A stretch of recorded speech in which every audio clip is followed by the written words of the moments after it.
¿Y si los Illuminati no fueran solo una teoría de conspiración, sino una realidad cuidadosamente ocultada durante siglos?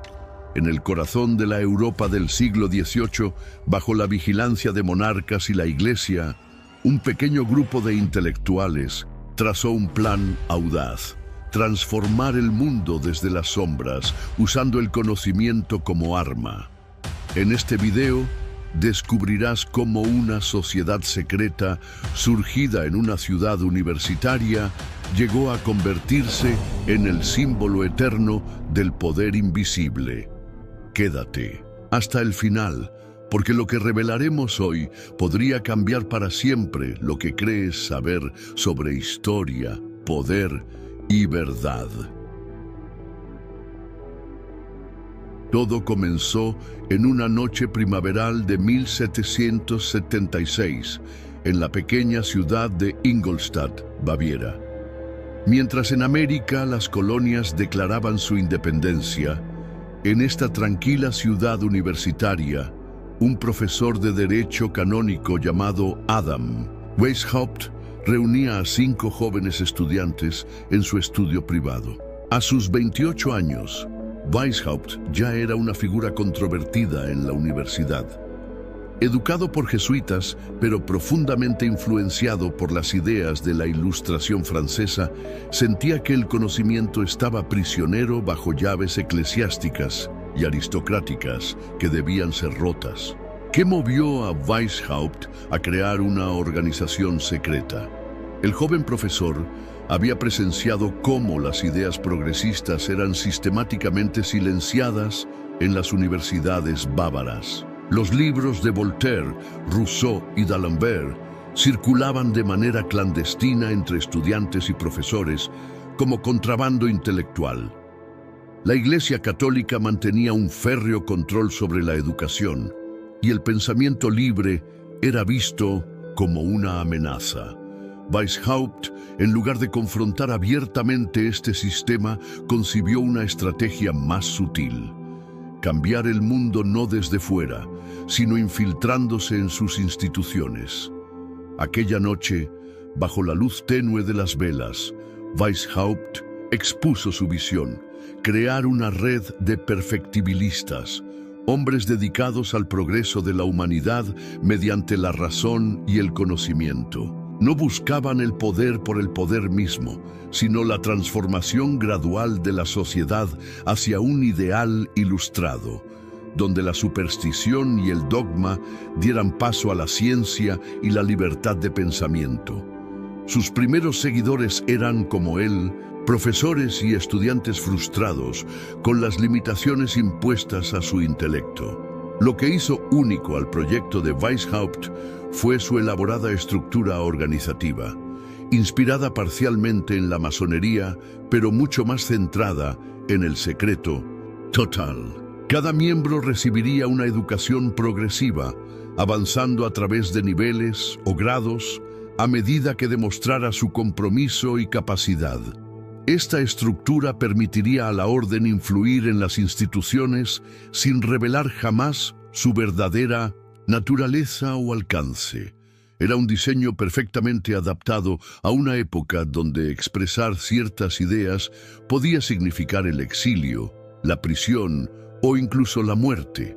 El nombre inicial, perfectibilistas, pronto se reveló demasiado académico y poco inspirador. En 1778, Weishaupt y sus colaboradores más cercanos adoptaron un nombre que capturaba mejor su misión: Illuminati, los iluminados. Aquellos que habían sido iluminados por la luz de la razón en un mundo aún dominado por las sombras del pensamiento medieval. Con este nuevo nombre y un sistema cada vez más sofisticado de reclutamiento y preparación, la orden estaba lista para expandirse más allá de los muros de Ingolstadt, hacia un destino que ni el propio Weishaupt podría haber previsto. En 1960, el corazón de los Illuminati no había rituales esotéricos ni invocaciones místicas, sino algo mucho más revolucionario: un sistema meticulosamente diseñado para transformar mentes y, a través de ellas, instituciones enteras. La estructura de la orden reflejaba una visión piramidal del conocimiento y la influencia. En la base, los novicios, quienes eran cuidadosamente observados sin conocer los verdaderos objetivos de la organización. Por encima, los minervalistas, nombrados así por Minerva, la diosa romana de la sabiduría, comenzaban a recibir instrucción en filosofía y ciencias. Solo los más leales y capaces ascendían a los niveles superiores, donde finalmente se revelaban los verdaderos propósitos y métodos de la orden. ¿Por qué eligieron el búho de Minerva como su emblema? Este símbolo, que aparecía en los documentos oficiales de la orden, no era una elección casual. El búho ve en la oscuridad, distingue lo que otros no pueden percibir. Así se veían a sí mismos los Illuminati, como observadores privilegiados que podían discernir la verdad en medio de la oscuridad de la superstición y el dogma.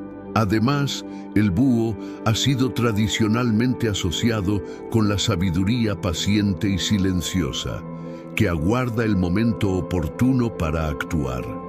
Una perfecta metáfora para una organización que planeaba cambios graduales pero profundos. El secreto era el oxígeno que permitía respirar a la orden. Cada miembro adoptaba un nombre en clave inspirado generalmente en la antigüedad clásica. Weishaupt se hacía llamar Spartacus, evocando al esclavo que desafió al Imperio Romano. Anton von Massenhausen era Ajax, Hertel, Marius y Franz Xaver von Zwack, uno de sus miembros más brillantes, Catón. Esta codificación no era un juego, era una necesidad vital en una época donde las autoridades religiosas y políticas perseguían cualquier desviación del pensamiento oficial. La comunicación entre miembros se realizaba mediante códigos y cifrados que cambiarían regularmente, creando un lenguaje accesible solo para iniciados. La iniciación en los Illuminati no era una mera ceremonia, sino un proceso prolongado de transformación intelectual. El candidato debía escribir detalladas autobiografías y ensayos que revelaran sus pensamientos más íntimos, sus debilidades y fortalezas. Estos documentos permitían a los líderes conocer profundamente a cada miembro, entender cómo pensaba y qué lo motivaba.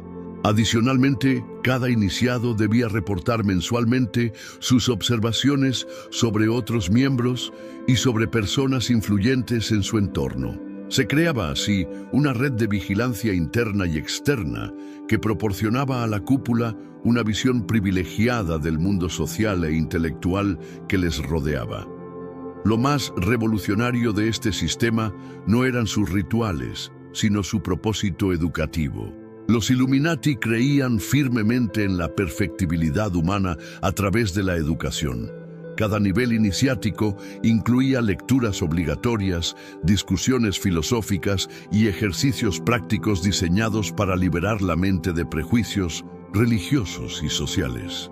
No buscaban adeptos que siguieran ciegamente a un líder, sino individuos que desarrollaran un pensamiento crítico e independiente. Este enfoque educativo, radical para su época, revela que los Illuminati no eran simplemente una sociedad conspirativa, sino un verdadero proyecto pedagógico clandestino que aspiraba a crear un nuevo tipo de ser humano, el ciudadano ilustrado.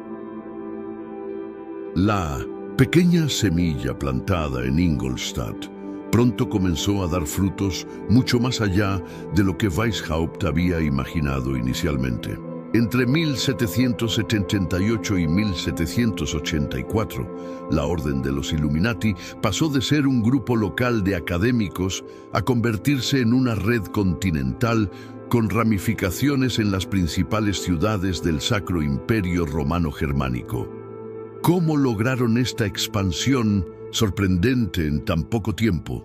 El punto de inflexión llegó en 1780, cuando el barón Adolf von Knigge se unió a la organización. Este aristócrata, escritor y masón experimentado, aportó no solo sus contactos en la nobleza ilustrada, sino una visión estratégica que catapultaría a los Illuminati hacia nuevas esferas de influencia. Von Knigge comprendió que la masonería podía ser el vehículo perfecto para extender las ideas de los Illuminati. Las logias masónicas ya existían por toda Europa, reuniendo a hombres influyentes de diferentes estratos sociales bajo el ideal de la fraternidad. En lugar de competir con esta estructura, los Illuminati adoptaron la estrategia de infiltrarla. Miembros de la orden ingresaban en logias masónicas y, una vez dentro, identificaban a posibles candidatos receptivos a ideas más progresistas. Gradualmente, lograron influir e incluso controlar completamente algunas logias importantes, como la Theodor zum Guten Rat en Múnich y la Zur Wahren Eintracht en Viena, convirtiendo estos espacios en centros de irradiación de su filosofía. La infiltración no se limitó a las logias masónicas. Los Illuminati desarrollaron una estrategia meticulosa para penetrar en las instituciones clave del Estado y la sociedad. Colocaron miembros en universidades como profesores y administradores, influyendo así en la formación de las futuras élites. Se introdujeron en los tribunales de justicia como abogados y jueces, modificando sutilmente la interpretación de las leyes. Incluso lograron posiciones en seminarios religiosos, donde podían moderar el dogmatismo desde dentro. Cada miembro tenía la misión de identificar y reclutar a personas de talento e influencia, creando así una red invisible que se extendía por los centros de poder. Esta estrategia silenciosa pero efectiva permitió a los Illuminati alcanzar una presencia impresionante en apenas una década. Hacia 1784, la orden contaba con más de 650 miembros activos, distribuidos por Baviera, Austria, Sajonia, Prusia, Francia y partes de Italia y Suiza. Entre sus filas se contaban profesores universitarios, médicos, abogados, funcionarios estatales, clérigos progresistas e incluso algunos príncipes, como Carlos Augusto de Sajonia-Weimar, Ernst II de Sajonia-Gotha y el duque Ferdinand de Brunswick. Esta diversidad de miembros, unidos por su compromiso con los ideales ilustrados, convertía a los Illuminati en mucho más que una simple sociedad filosófica. Eran una verdadera red de influencia transnacional. Lo más notable de esta expansión fue su carácter silencioso. A diferencia de otros movimientos revolucionarios que proclamaban abiertamente sus intenciones, los Illuminati operaban bajo un velo de discreción que les permitía evadir la censura y la persecución.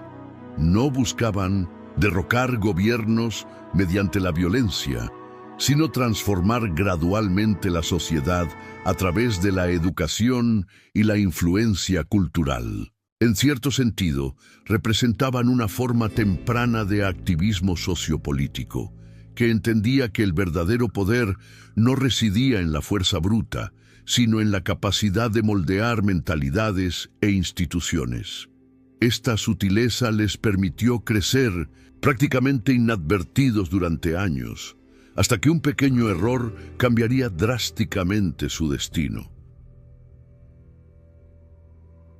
El 20 de julio de 1784, un mensajero llamado Joseph Lanz cabalgaba apresuradamente bajo una tormenta veraniega hacia Ratisbona.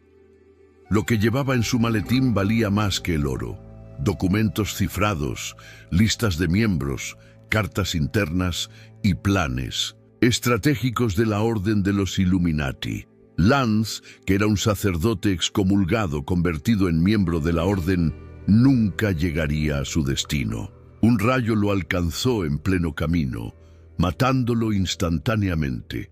Cuando las autoridades recuperaron su cuerpo, también encontraron los documentos. Aquello que había permanecido en la sombra durante años quedaba ahora expuesto a la luz más cruda. El secreto mejor guardado de Europa acababa de revelarse por un capricho del destino. ¿Cómo reaccionaron las autoridades ante este hallazgo inesperado? Los documentos confiscados llegaron rápidamente a manos de Karl Theodor, el príncipe elector de Baviera. Aunque se presentaba como un gobernante ilustrado, patrocinando artes y ciencias, Theodor era profundamente conservador y estaba influenciado por ex-jesuitas que habían advertido sobre sociedades secretas subversivas. Al examinar los papeles de Lanz, Theodor vio confirmados sus peores temores. Existía una organización que se infiltraba sistemáticamente en las instituciones del Estado, con objetivos que consideró amenazantes para el orden establecido. Su reacción fue inmediata y contundente. El 22 de junio de 1784, Karl Theodor emitió el primer edicto contra sociedades secretas no autorizadas. Aunque no mencionaba específicamente a los Illuminati, el objetivo era evidente. Este primer movimiento fue solo un aviso, pero inició una cascada de acontecimientos que llevarían a la persecución sistemática de la orden. Dentro de los Illuminati, el edicto generó la primera fractura seria. Algunos miembros argumentaron por una moderación temporal de actividades, mientras otros, como Weishaupt, insistían en continuar con mayor cautela. Esta división interna, sumada a la vigilancia creciente, comenzó a erosionar la estructura que tan meticulosamente habían construido. El golpe definitivo llegó en febrero de 1785, cuando las autoridades bávaras allanaron la residencia de 1900 Franz Xaver von Zwack en Landshut. Von Zwack, consejero del gobierno bávaro y uno de los líderes más importantes de la orden, había acumulado un archivo extenso de documentos Illuminati. Lo que las autoridades encontraron superó todas sus expectativas.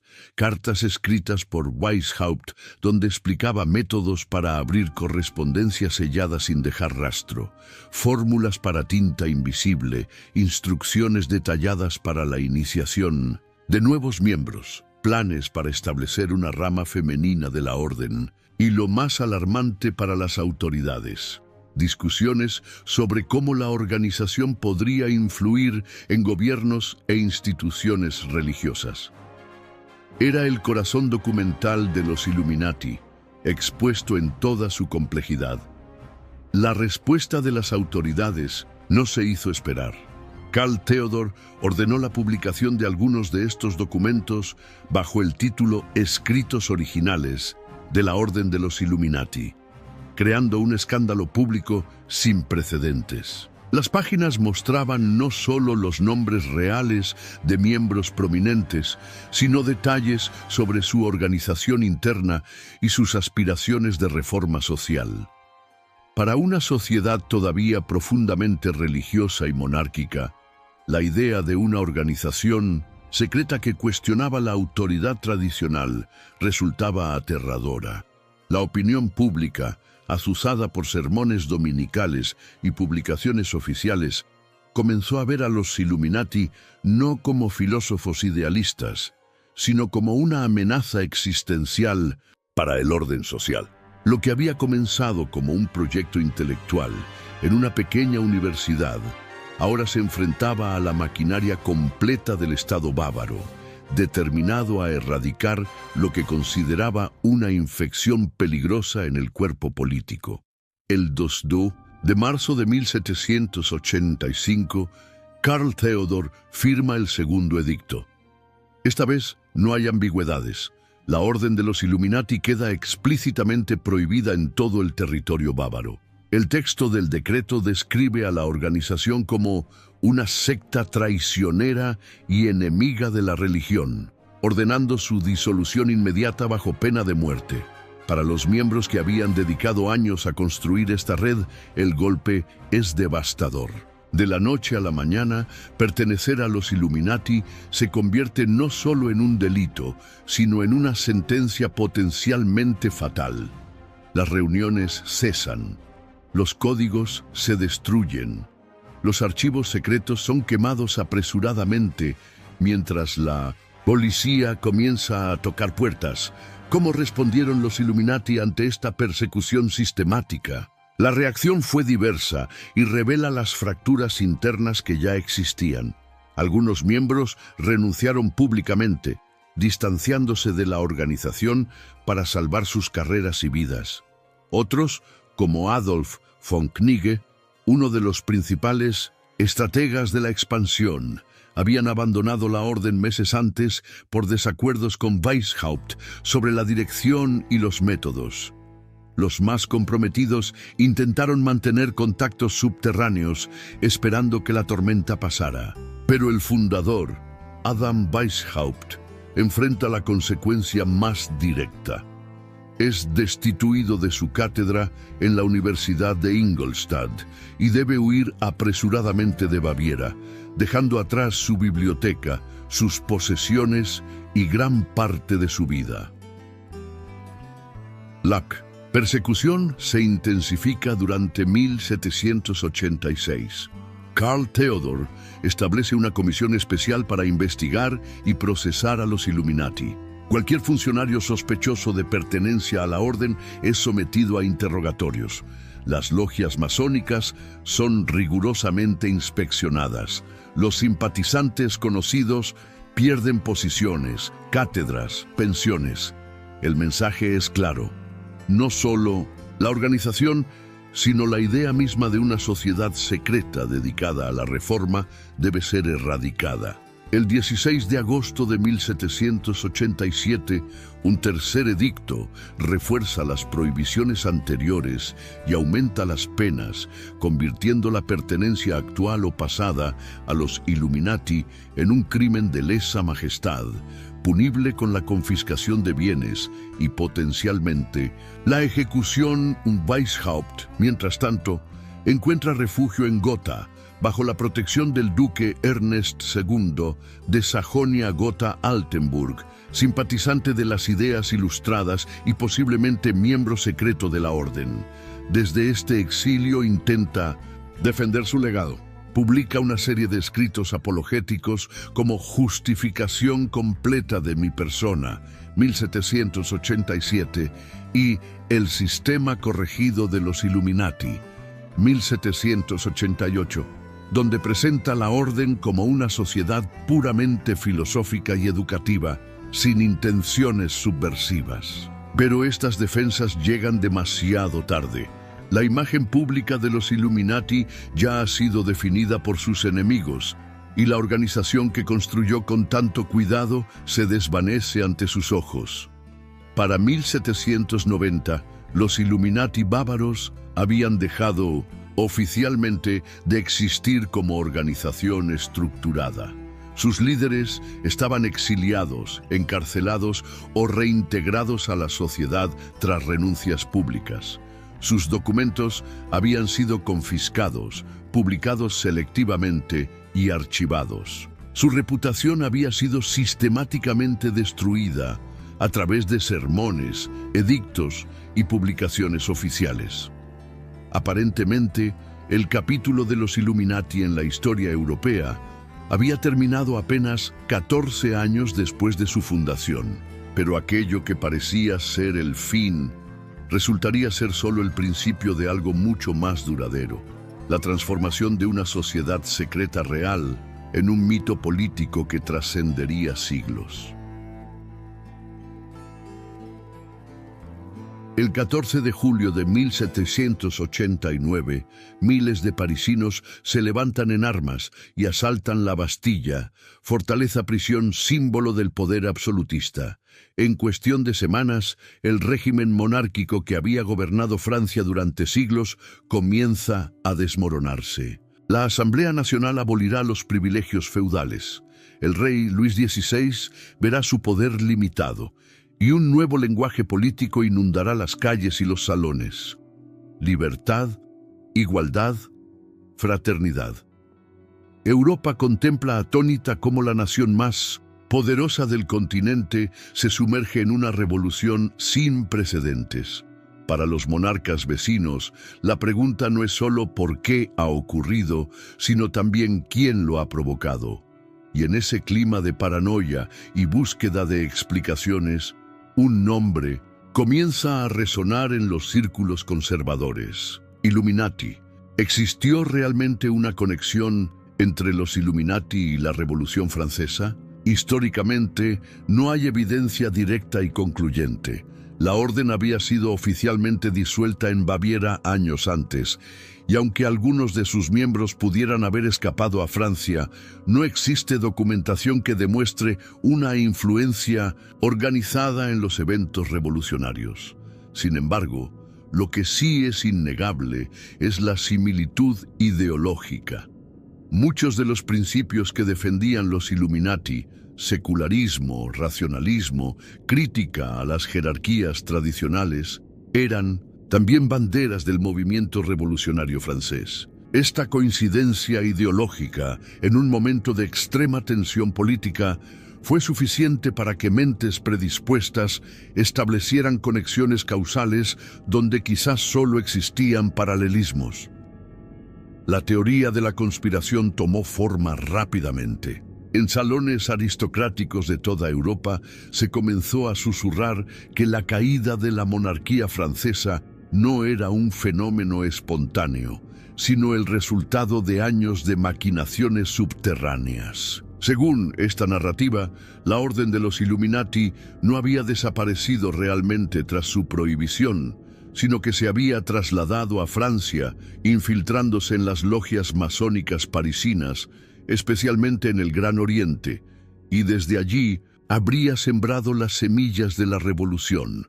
Nombres como el Duque de Orleans, Mirabeau, Condorcet y Lafayette, todos masones y figuras clave en las primeras etapas revolucionarias, fueron señalados como posibles agentes de esta conspiración internacional. Esta interpretación conspirativa encontró su expresión más elaborada y duradera en la obra del abate Augustin Barruel. Este jesuita francés, exiliado en Londres tras la Revolución, publicó entre 1797 y 1798 sus Memorias para servir a la historia del jacobinismo, un extenso trabajo en 5 volúmenes donde argumentaba que la Revolución Francesa había sido orquestada por una triple conspiración de filósofos anticristianos, Voltaire, D'Alembert, Diderot, de masones radicalizados y finalmente de los Iluminados de Baviera, quienes habrían aportado la estructura organizativa y la estrategia de infiltración. Para Barruel, los Illuminati representaban la culminación de un plan secular para destruir el cristianismo y la monarquía, pilares del orden social europeo. Lo fascinante de esta teoría es cómo transformó a los Illuminati de una organización histórica concreta, con fecha de fundación, membresía documentada y eventual disolución, en un símbolo atemporal del poder oculto. La prohibición bávara, paradójicamente, no había destruido a los Illuminati, sino que los había liberado de las limitaciones físicas, permitiéndoles convertirse en algo mucho más poderoso. Una idea, una explicación para lo inexplicable, un nombre para lo innombrable. El caos revolucionario que sacudía Europa necesitaba un culpable, y los Illuminati, con su historia de secretismo e infiltración, ofrecían el chivo expiatorio perfecto. Así comenzó la segunda vida de los Illuminati, no ya como una orden concreta de hombres con nombres y direcciones, sino como una sombra que, según algunos, seguiría moviendo los hilos de la historia mucho después de su supuesta desaparición. En Nonus, la primavera de 1797, un libro inusual captó la atención de la élite intelectual británica. Su título era inequívoco: proofs of a conspiracy against all the religions and governments of Europe, carried on in the secret meetings of Freemasons, Illuminati, and Reading Societies. Pruebas de una conspiración contra todas las religiones y gobiernos de Europa, llevada a cabo en las reuniones secretas de los francmasones, Illuminati y sociedades de lectura. Su autor, John Robison, no era un panfletista marginal, ni un religioso fanático, sino un respetado profesor de filosofía natural en la Universidad de Edimburgo, miembro de la prestigiosa Royal Society, y una autoridad en matemáticas y física. Que un científico de tal calibre dedicara 400 páginas a desentrañar una supuesta conspiración internacional causó tanto escepticismo como inquietud en los círculos académicos europeos. ¿Qué llevó a un hombre de ciencia como Robison a adentrarse en el terreno de las teorías conspirativas? Durante sus viajes por Europa continental, Robison había sido iniciado en la masonería, experimentando de primera mano las diferencias entre las logias británicas, centradas en la fraternidad y la filantropía, y algunas logias continentales, que percibió como más politizadas y radicales. A través de contactos masónicos y correspondencia personal, había tenido acceso a algunos de los documentos confiscados a los Illuminati bávaros, así como a relatos sobre la Revolución Francesa. Combinando estas fuentes dispersas con sus propias observaciones, Robison llegó a una conclusión alarmante. Existía una estructura internacional, con raíces en los Illuminati, dedicada a subvertir el orden político y religioso de Europa mediante la infiltración de sociedades aparentemente inocuas. La obra de Robison apareció casi simultáneamente con las Mémoires pour servir à l'histoire du jacobinisme del abate Barruel. Aunque desarrolladas independientemente, ambas teorías compartían elementos centrales. Los Illuminati no habían desaparecido tras su prohibición en Baviera, sino que se habían reorganizado bajo diferentes nombres. Habían sido los arquitectos intelectuales de la Revolución Francesa y seguían operando para extender principios anárquicos por Europa y América. La coincidencia de dos autores tan diferentes, un científico protestante escocés y un jesuita francés exiliado, presentando teorías tan similares, reforzaba para muchos lectores la credibilidad de estas acusaciones. Si dos mentes tan distintas habían llegado a las mismas conclusiones siguiendo caminos separados, ¿no debía haber algo de verdad en ello? El impacto de estas teorías fue inmediato y profundo, especialmente en Estados Unidos. En 1798, el reverendo Jedediah Morse, un influyente clérigo de Massachusetts, pronunció una serie de sermones alertando sobre la infiltración de los Illuminati en las logias masónicas estadounidenses. Sus palabras alcanzaron al propio George Washington, quien, aunque escéptico, se vio obligado a responder públicamente a estas acusaciones en una carta al reverendo Snyder. No era mi intención dudar de que la doctrina de los Illuminati y los principios del jacobinismo se habían extendido a los Estados Unidos. Por el contrario, nadie está más satisfecho de este hecho que yo. Esta aparente validación presidencial, aunque matizada, proporcionó un impulso crucial a las teorías conspirativas en el joven país. Lo más sorprendente de este primer ciclo de teorías conspirativas es cómo transformó completamente la percepción histórica de los Illuminati. La organización real, un grupo de profesores, estudiantes y funcionarios bávaros con aspiraciones reformistas, fue eclipsada por su versión mítica, una red omnipresente, todopoderosa, capaz de derrocar monarquías y desestabilizar continentes. Esta transformación respondía a necesidades psicológicas y políticas profundas de una Europa que enfrentaba cambios sin precedentes. Frente al caos revolucionario y las rápidas transformaciones sociales, la teoría de una conspiración Illuminati ofrecía algo que muchos ansiaban desesperadamente: una explicación simple para un mundo cada vez más complejo e incierto.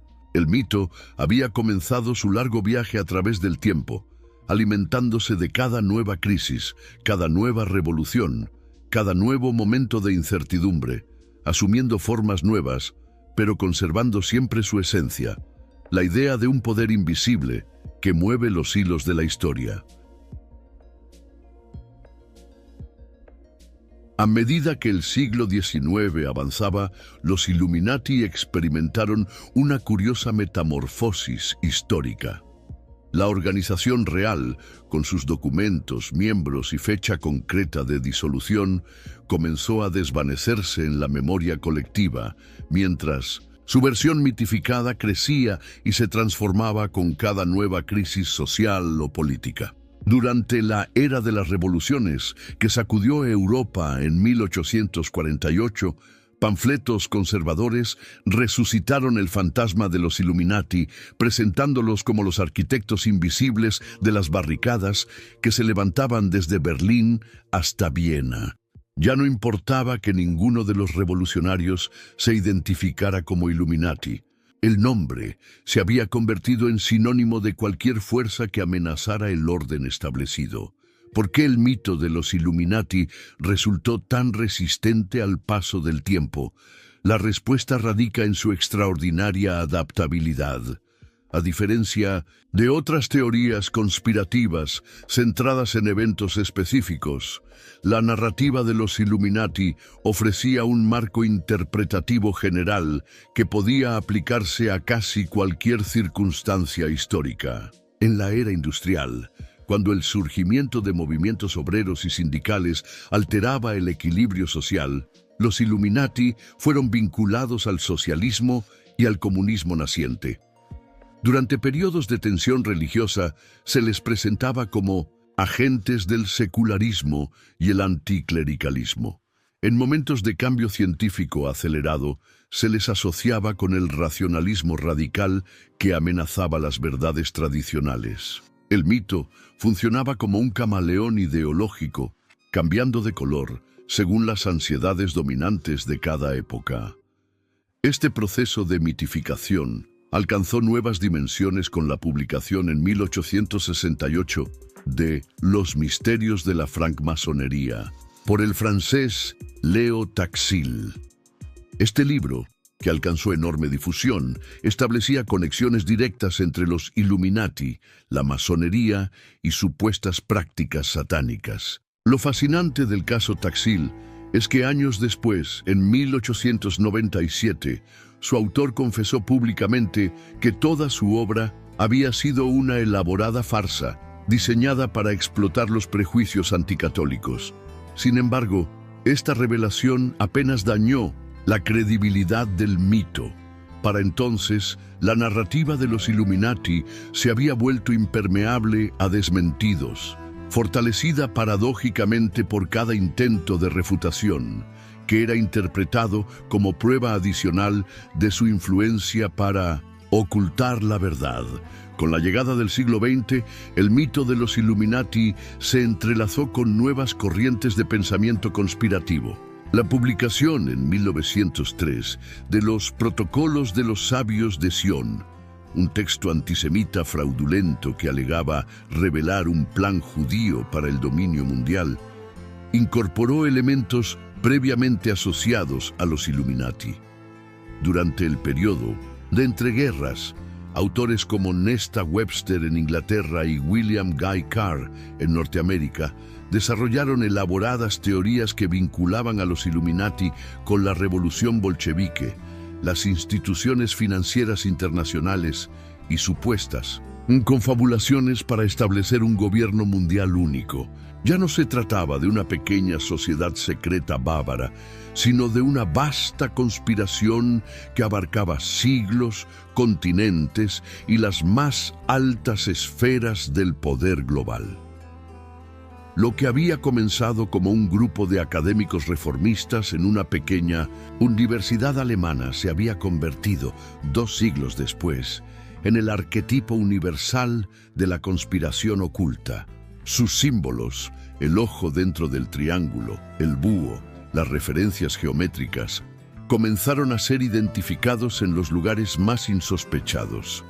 En la arquitectura de Washington, D.C., en el diseño del billete de $1 estadounidense, en logotipos corporativos, en álbumes musicales. No importaba que estos símbolos tuvieran orígenes diversos y a menudo completamente desconectados de la orden bávara original. La potencia del mito transformaba cualquier coincidencia en evidencia. Los Illuminati habían trascendido su existencia histórica para convertirse en algo mucho más perdurable. Un lenguaje para articular el miedo a lo invisible, una metáfora para explicar lo inexplicable, una narrativa para dar sentido a un mundo cuya complejidad desafiaba cada vez más la comprensión humana.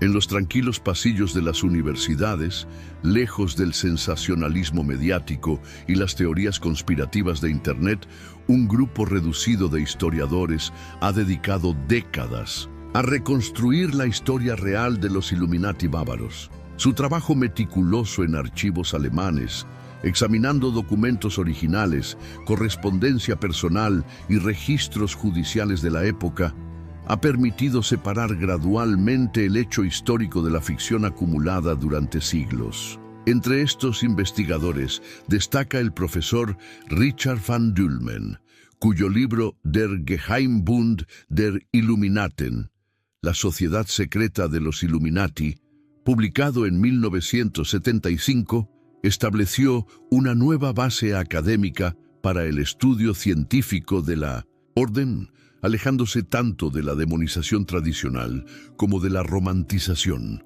¿Qué sabemos realmente sobre los Illuminati originales según la investigación histórica moderna?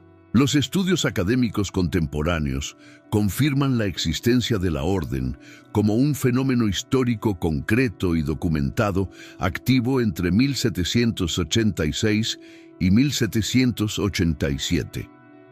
Confirman su fundación por Adam Weishaupt en Ingolstadt, su rápida expansión por territorios germanoparlantes, su estrategia de infiltración en logias masónicas y finalmente su disolución forzosa tras los edictos bávaros. Sin embargo, estos mismos estudios cuestionan la escala e influencia que tradicionalmente se les ha atribuido.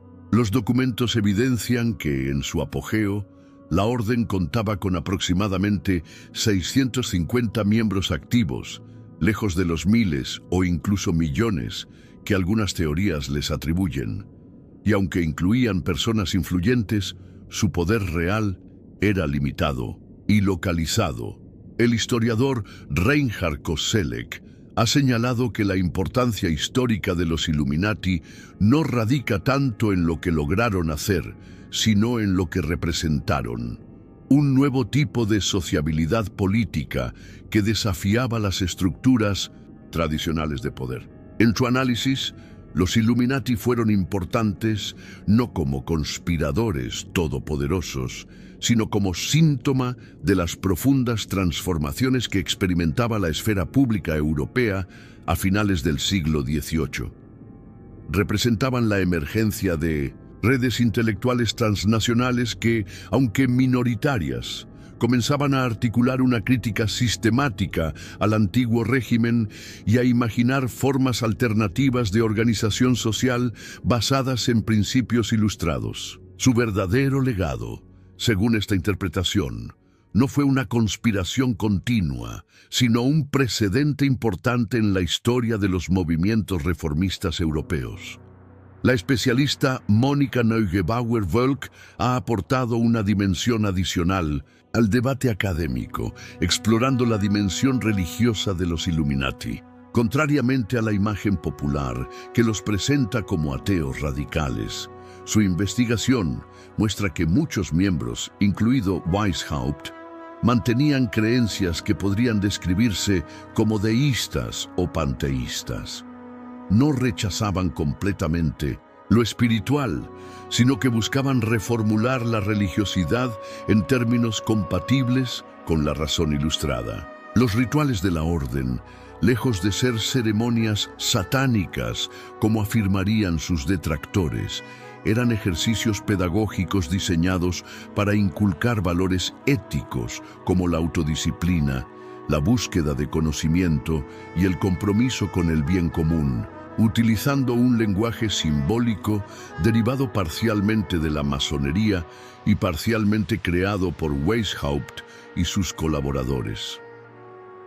Quizás la contribución más importante de la historiografía contemporánea ha sido contextualizar a los Illuminati dentro del panorama más amplio de las sociedades secretas del siglo XVIII.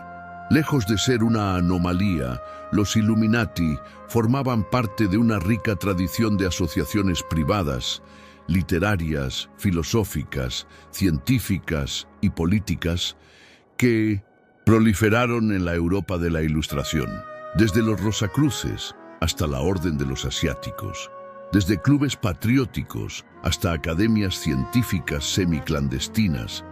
Estas organizaciones constituían espacios alternativos donde las élites ilustradas podían debatir ideas y desarrollar proyectos reformistas fuera del control directo de la Iglesia y el Estado. Lo que distinguió a los Illuminati y lo que finalmente provocó su caída no fue la radicalidad de sus ideas, que en realidad eran bastante moderadas comparadas con las de otros pensadores contemporáneos, sino su estructura organizativa excepcionalmente disciplinada y su estrategia deliberada de infiltración institucional. Esta contextualización histórica permite entender a los Illuminati no como una aberración histórica, sino como un producto característico de su tiempo. Una época de transición donde nuevas formas de pensamiento y organización social luchaban por emerger en un mundo aún dominado por estructuras tradicionales de autoridad. Abre cualquier plataforma de streaming, visita una librería o simplemente navega por Internet. Los Illuminati están en todas partes. Su nombre aparece en títulos de películas taquilleras, bestsellers internacionales, videojuegos de éxito mundial, canciones de pop, series de televisión y documentales de historia alternativa. Un símbolo que comenzó en una pequeña universidad bávara se ha convertido en un elemento omnipresente de la cultura popular global. El ojo dentro del triángulo, que originalmente no tenía conexión directa con la Orden de Weishaupt, es ahora reconocido instantáneamente por millones de personas como el símbolo Illuminati por excelencia. ¿Cómo explicar esta extraordinaria persistencia y difusión cultural de un grupo que existió formalmente durante apenas una década, hace más de 2 siglos? La fascinación contemporánea con los Illuminati tiene múltiples raíces. Por un lado, responde a la permanente atracción humana por el misterio y lo prohibido.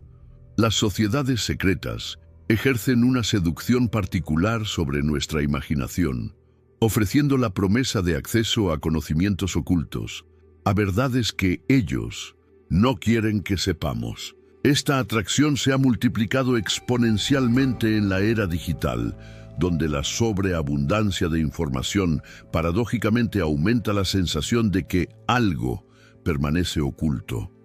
Por otro lado, el mito de los Illuminati ofrece una explicación seductoramente simple para un mundo cada vez más complejo e incierto. Frente a crisis económicas globales, transformaciones tecnológicas vertiginosas o tensiones geopolíticas incomprensibles, la idea de una mano invisible que controla los acontecimientos proporciona un alivio psicológico. Si todo está planificado, al menos existe un patrón inteligible. Y por perverso que sea, el fenómeno literario iniciado por Dan Brown con Ángeles y Demonios 2000, y continuado con El Código da Vinci, 2003, introdujo a los Illuminati en el mainstream cultural internacional, mezclándolos creativamente con otros mitos históricos como el Priorato de Sion o la supuesta descendencia de Jesús. Estas novelas, convertidas posteriormente en exitosas películas protagonizadas por Tom Hanks, presentaban a los Illuminati como una sociedad secreta renacentista enfrentada con la Iglesia Católica. Una versión ficticia, pero que conectaba con la fascinación popular por las conspiraciones históricas. Lo significativo de estas obras no es su precisión histórica, que deliberadamente sacrifican en aras de la narrativa, sino su capacidad para situar a los Illuminati en el centro del imaginario cultural global, transformándolos de una nota al pie en libros de historia a un referente reconocible internacionalmente. En la industria musical, la iconografía Illuminati ha sido apropiada y reinterpretada por numerosos artistas de primera línea. Figuras como Jay-Z, Rihanna, Lady Gaga o Beyoncé han incorporado símbolos tradicionalmente asociados a los Illuminati: triángulos, ojos, pirámides, gestos manuales específicos. En sus videos musicales, portadas de álbumes y actuaciones en directo, esta utilización, generalmente estética más que ideológica, ha desencadenado innumerables teorías sobre su supuesta pertenencia a una versión moderna de la orden. Lo interesante de este fenómeno es su carácter circular. Los artistas incorporan estos símbolos precisamente porque saben que generarán especulación y controversia, alimentando así la misma mitología que supuestamente confirman en un ejercicio de marketing viral extremadamente efectivo.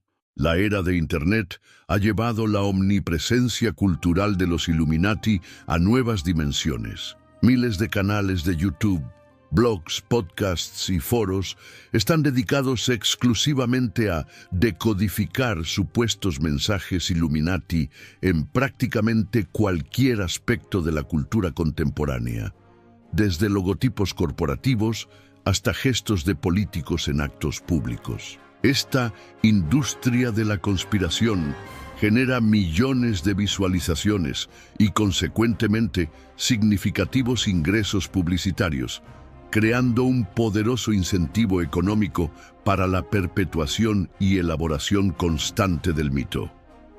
Lo que comenzó como una genuina creencia conspirativa se ha transformado parcialmente en un lucrativo modelo de negocio digital, donde la frontera entre la creencia sincera y el entretenimiento calculado se vuelve cada vez más difusa. Así, los Illuminati del siglo XXI existen simultáneamente como objeto de genuino temor para algunos, como objeto de estudio histórico para otros, como recurso narrativo para creadores de contenido y como símbolo reconocible globalmente que funciona de manera similar a un meme cultural, una unidad de significado que se replica, muta y persiste independientemente de su conexión con la realidad histórica original. A orillas del río Cam, en Cambridge, cada 16 de junio desde 1820, 12 estudiantes seleccionados juran solemnemente guardar los secretos de la sociedad más exclusiva de la universidad, los Apóstoles de Cambridge. En New Haven, Connecticut, bajo el edificio neogótico conocido como La Tumba, los iniciados de Skull and Bones participan en rituales que han permanecido esencialmente idénticos desde 1832. En salones discretos de Londres, París o Nueva York, logias masónicas continúan sus ceremonias siguiendo liturgias que se remontan al siglo XVIII. En cada continente, en casi cada país, sociedades discretas, algunas secretas, otras simplemente privadas, continúan reuniéndose lejos de miradas indiscretas. Los Illuminati bávaros desaparecieron hace más de 2 siglos, pero el fenómeno de la sociedad secreta sigue muy vivo, planteando una pregunta fascinante. ¿Qué hizo a los Illuminati únicos entre tantas organizaciones similares? ¿Por qué los Illuminati eclipsaron en el imaginario popular a organizaciones más antiguas, duraderas e influyentes como la francmasonería? La comparación resulta particularmente reveladora. La masonería existe ininterrumpidamente desde principios del siglo XVIII, cuenta con millones de miembros en todo el mundo, posee templos identificables en casi todas las ciudades importantes y ha incluido entre sus filas a figuras tan prominentes como George Washington, Winston Churchill o Salvador Allende. Los Illuminati, en contraste, existieron formalmente durante apenas una década. Nunca superaron los 700 miembros y fueron efectivamente disueltos hace más de 230 años. Sin embargo, es el nombre Illuminati, no masones, el que se ha convertido en sinónimo universal de conspiración global. La clave de esta paradoja parece residir precisamente en su disolución forzosa. Mientras la masonería existe abiertamente, sujeta al escrutinio público, los Illuminati desaparecieron oficialmente, permitiendo que la imaginación llenara el vacío de su ausencia con posibilidades ilimitadas. Una comparación igualmente instructiva puede establecerse con los Rosacruces, otra sociedad con elementos esotéricos que ha generado abundante mitología. Surgidos a principios del siglo XVII, a partir de manifiestos anónimos que circularon por Europa, los Rosacruces compartían con los Illuminati un interés por el avance del conocimiento y la reforma social, aunque con un componente místico mucho más pronunciado. Diversos grupos contemporáneos reclaman ser herederos legítimos de esta tradición, como la antigua y mística Orden Rosae Crucis, Amor Se, o la Fraternitas Rosae Crucis. Sin embargo, pese a su mayor antigüedad y su elaborada cosmología espiritual, los Rosacruces nunca han generado el nivel de fascinación conspirativa de los Illuminati. La diferencia crucial parece residir en el carácter explícitamente político de los Illuminati, mientras los Rosacruces se centran primordialmente en el desarrollo espiritual individual. La Orden de Weishaupt tenía un programa definido de infiltración institucional y reforma social, lo que los convertía en una amenaza más tangible y creíble para el orden establecido. El caso de los carbonarios italianos ofrece otro contraste revelador. Esta sociedad secreta revolucionaria, activa principalmente entre 1800 y 1831, compartía con los Illuminati muchos elementos: iniciaciones ritualizadas, estructura jerárquica, objetivos políticos progresistas y persecución gubernamental. Los carbonarios fueron instrumentales en las revoluciones liberales italianas que eventualmente conducirían a la unificación nacional, logrando un impacto político concreto muy superior al de los Illuminati. Sin embargo, pese a su éxito histórico real, los carbonarios ocupan hoy apenas una nota al pie en libros de historia, mientras los Illuminati protagonizan bestsellers y películas taquilleras. La explicación parece encontrarse en el timing histórico. Los Illuminati fueron asociados desde el principio con la Revolución Francesa, un evento de resonancia global que transformó radicalmente la política occidental, mientras los carbonarios quedaron vinculados a revoluciones nacionales más localizadas y menos trascendentales en el imaginario internacional. En el mundo contemporáneo, organizaciones como el Club Bilderberg, la Comisión Trilateral o el Foro Económico Mundial generan teorías conspirativas que siguen patrones sorprendentemente similares a los aplicados históricamente a los Illuminati. Estas entidades, que reúnen periódicamente a líderes políticos, empresariales y académicos para discutir tendencias globales, son regularmente acusadas de coordinar secretamente la política mundial. La diferencia fundamental es su carácter semipúblico. Aunque sus deliberaciones son privadas, su existencia y membresía son conocidas, lo que paradójicamente limita el alcance de las teorías a su respecto. Al final de este recorrido por la historia real y mítica de los Illuminati, nos encontramos ante una paradoja fascinante. Una organización que existió durante apenas una década en un pequeño rincón de Europa ha generado siglos de especulación, temor y fascinación. Su nombre resuena hoy en canciones de rap, aparece en bestsellers internacionales, protagoniza películas de Hollywood y es buscado millones de veces cada mes en Internet. ¿Qué explica esta extraordinaria persistencia cultural? ¿Qué nos dice sobre nuestra relación con el poder, el conocimiento y lo invisible? Quizás el verdadero legado de los Illuminati no fue una conspiración centenaria, sino una idea revolucionaria, que un pequeño grupo de personas comprometidas y organizadas podía cambiar el curso de la historia.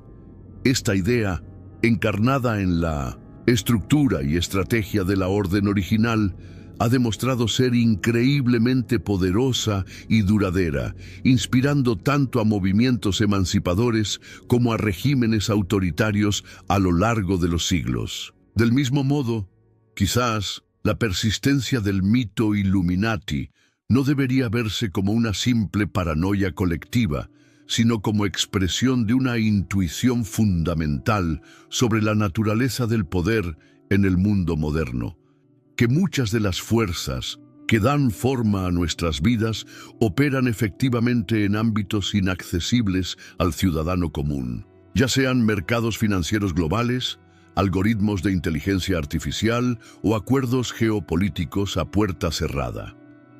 La historia de los Illuminati es, en última instancia, un recordatorio de la eterna tensión entre transparencia y secreto, entre el ideal democrático de un poder visible y responsable y la realidad de un mundo donde importantes decisiones se toman fuera del escrutinio público. Es también un recordatorio de nuestra necesidad profundamente humana de dar sentido al caos, de encontrar patrones y agentes intencionales detrás de eventos complejos y a menudo aleatorios. Los Illuminati originales de Weishaupt fracasaron en su objetivo de transformar gradualmente la sociedad desde dentro, pero triunfaron inesperadamente en un aspecto: proporcionaron a la humanidad un símbolo perdurable para articular sus ansiedades sobre el poder oculto. Si Adam Weishaupt pudiera contemplar el legado cultural de su creación, probablemente experimentaría sentimientos encontrados. Por un lado, se horrorizaría al ver su proyecto educativo y reformista transformado en el arquetipo universal de la conspiración malévola. Por otro, quizás sentiría una cierta satisfacción al comprobar que, efectivamente, las ideas pueden tener consecuencias que trascienden por mucho a sus creadores originales. Y esa, al fin y al cabo, era la esencia de su visión, que el pensamiento, adecuadamente cultivado y estratégicamente aplicado, podía cambiar el mundo. Así, más de 2 siglos después de su disolución oficial, los Illuminati siguen invitándonos a reflexionar sobre preguntas esenciales. ¿Quién ejerce realmente el poder en nuestras sociedades? ¿Qué fuerzas invisibles dan forma a nuestras vidas? ¿Es posible un mundo donde el conocimiento y la información fluyan libremente, sin restricciones ni manipulaciones? Estas preguntas, que estaban en el corazón del proyecto original de Weishaupt, siguen siendo pertinentes en nuestra era de fake news, manipulación algorítmica y creciente desconfianza institucional. Quizás ese sea el verdadero legado Illuminati. no una sociedad secreta eterna, sino una invitación perpetua a cuestionar lo visible y buscar lo que permanece en la sombra.